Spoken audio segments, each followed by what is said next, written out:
இந்த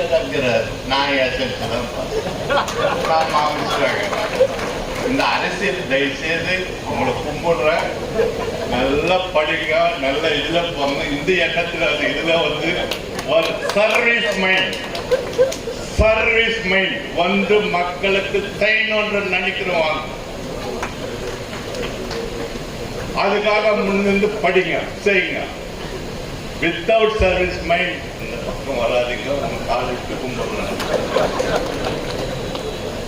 அதனால நல்ல மாணவர்களுக்கு பல சலுகைகள் இந்த அரசு அது பயன்படுத்துங்க. உங்களுக்கு தெரியல, நம்ம பெற்றோர் எல்லாம் எவ்வளவு கஷ்டப்பட்டு நம்ம படிக்க வைக்கிறாங்க. சாதாரண இதுக்கு முன்னெல்லாம் என்னன்னா, நீங்க 4-5 வருஷத்துக்கு முன்னாடி 3 வருஷத்துக்கு முன்னாடி நான் இன்டர்நேஷனல் ஸ்கூல் பெரிய லெவலில் வச்சிருந்தேன். மொத்தம் ஏசி தான், first AC, class room AC, எல்லாம் ஏசி.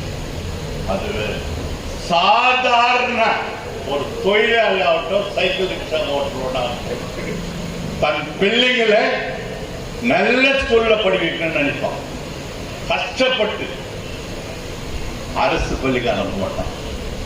அப்படி இந்த நிலைமை இப்ப மாறி தனியாரோட அரசு பள்ளி மேல்ன்ற மாதிரி இருந்தாச்சு. நீங்க பாருங்க, எல்லாம் ஹிஸ்டரி எடுத்து பாருங்க. சொன்னார் இல்ல அவரு, யார் யார் நிறைய அரசு பள்ளியில படிச்சு முன்னுக்கு வந்தாங்களோ அவங்க தான் பெரிய பெரிய லீடர்ஸ்.